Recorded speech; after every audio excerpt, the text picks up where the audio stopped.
appreciate all of you guys' support. I'm very, very devastated behind this. We were, yesterday, he had came home from work. He picked me up after leaving his mom's house.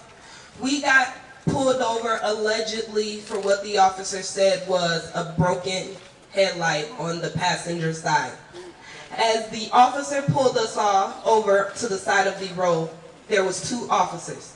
There was an Asian male, which was on Philando's side of the driver's side, and there was a Caucasian white man on my side. The officer asked for license and registration.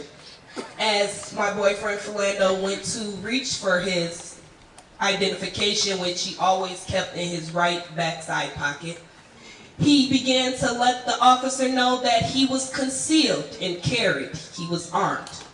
As he began to get himself back comfortable from constantly being asked for identification and registration, the officer let off shots. Not one shot, not two shots, not three shots, not four shots, but 5 shots! For no reason.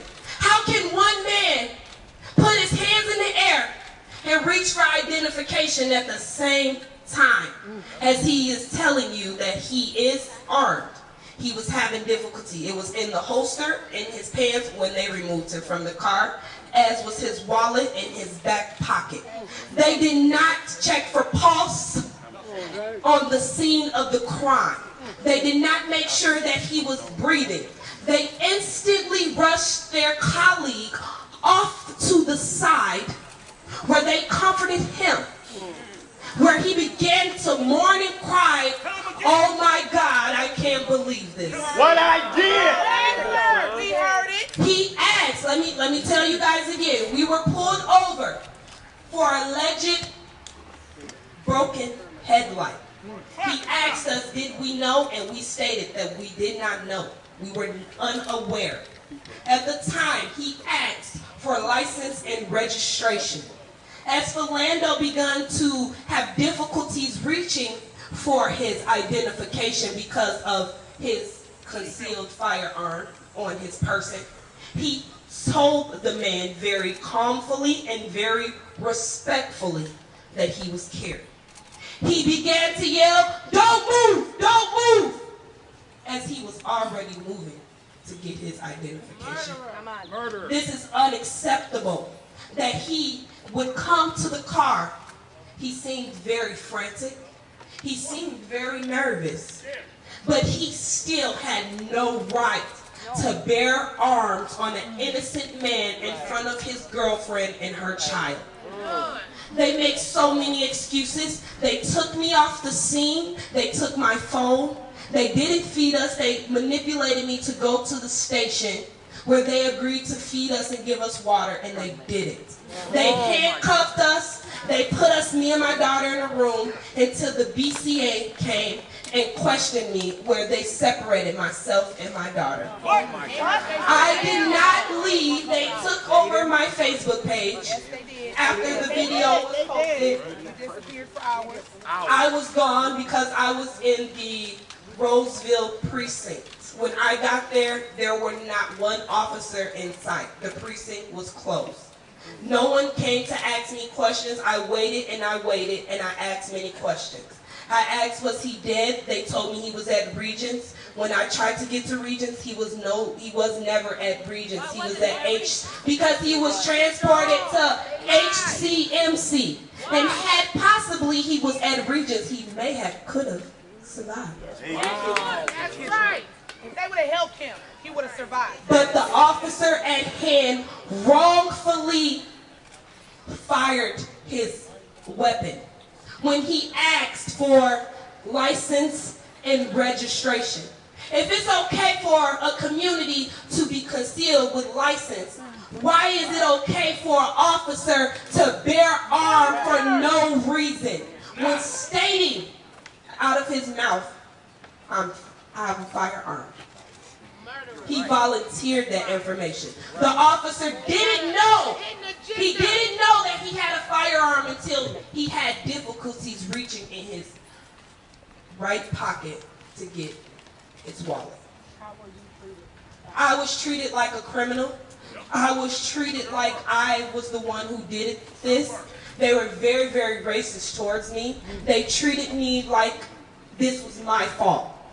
They tried to switch up my words in investigation. They tried to say they needed more investigation. But what more proof do you need? What more proof do you need? Your officer bare arms on an innocent man for asking for license and registration. What you gonna do, Governor?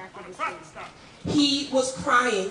He was frantic and very, very nervous. We heard it. We heard it. As you guys see in the video, I was not able to get the actual shooting because I did not want that horrible act to be on social media because they already tried to remove it. I just wanted the truth. I wanted everyone across America and everyone in our city, our state where we reside to know that our people, police, who are supposed to serve and protect us, are the ones that are killing us off. Right. It's a setup. I feel like I need justice. The officer at hand that did this should not be getting any type of pay. Leave, no pay. He definitely should be behind bars because that man was not only took from his family who loved him, he was took from the community. Many of you guys as kids probably go to the school at which he worked at. Many of you guys as kids knew this man. He was loving, he was caring. He stayed home, he went to work, and he took care of his business. So for a police officer to come about and take this man away is unreal. It's unreal and it's definitely unacceptable. And we definitely need justice, and we definitely would not have peace, Governor. No.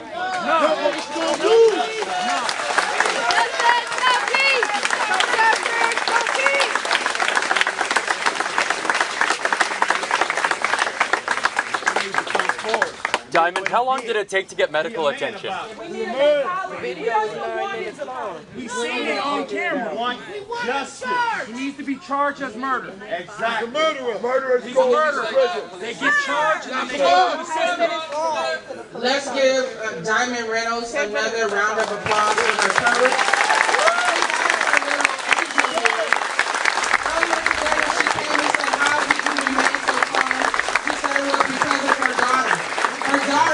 Remain calm and told her, I'm here with you, Mom.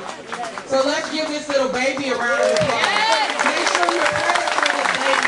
But she witnessed a very traumatic incident. She's going to need our prayers and our love and our support. Nakima, can we ask how long it took to get medical attention, and also if it's police who initially deleted that video? It was our Facebook. They took my phone away. One of the officers stated that she was going to put my phone on a charger so that I could have my phone throughout the whole thing. And once they transported me from 3 different cars. I constantly kept begging for my property. Where once I got to the precinct, they told me that I would not be able to retrieve my phone because they needed it for police evidence. I began to tell them that live videos was not saved to my SD card because it was an iPhone, and they still took over my Facebook and tried to take the video down so that they could manipulate and tamper with evidence. How long did it take to get medical attention?